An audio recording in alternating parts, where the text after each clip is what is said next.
Yes, Tuesday morning at about 6:45, I opened the door to let the cool air in. We was got my nephew breakfast and checked the air out, and my nephew says, "There's a dog in the house, just that fast. I having problems with my eyes, so I can't see that well."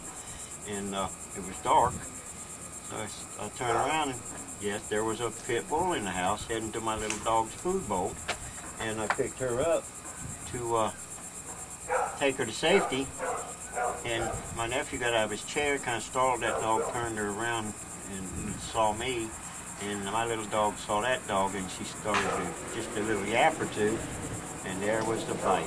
This dog jumped up and got me by the hand, drug my hand down, and pretty much took me to the ground. I was holding my dog out of the way, trying to get her in the room, but she's just barking and yapping. Now she's snarling, and between that, the dog had gotten both of us in its mouth with my hand still in there. So, I mean, it's a powerful dog. She's emaciated, skinny, mama dog. There was a puppy apparently at the doorsteps.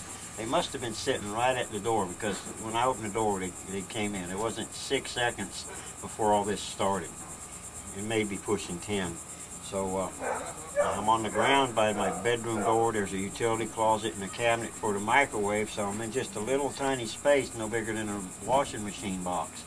And the utility room has all kinds of things in there. I had a 2x4, so I grabbed that, the short one, and it had a knot in it. After a few pounds, it broke. So I only had a short piece, maybe 12 inches long, busting this dog in the head, and she still wouldn't let go. I had to pull my dog out of her mouth 3 or 4 or 5 times, I don't know, and turn around. She got her on the rear end, and my hand was still in this dog's mouth. And my nephew, I'm screaming, "Give me something, a knife or anything." So he starts in the kitchen just bringing me knives. The little kid's 10 years old, and I poked the dog with knives. They were bending. They just weren't the right thing. And he got a meat cleaver. I hit it on the head a few times, and none of this was happening. And it just miscellaneous. He just kept bringing me knives or anything to poke on this dog. It was just, it was pretty powerful. At 20 minutes, I was on the floor with this thing rolling around. I took the 2x4 in its mouth and tried to pry it open.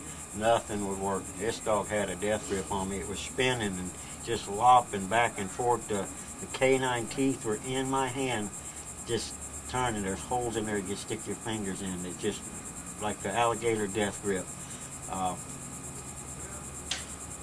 Meanwhile, I saw a baseball bat leaning up against the wall in the utility room out of the corner of my eye. I grabbed that with my hand. After 20 minutes, it was just like rubber. I didn't have nothing left. You know, Muhammad Ali got a break. You know, I didn't, and he didn't pound the whole time.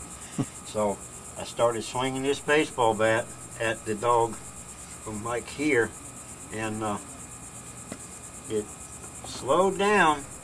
Finally, after a minute or two of that, it let go, but it went straight and got my leg.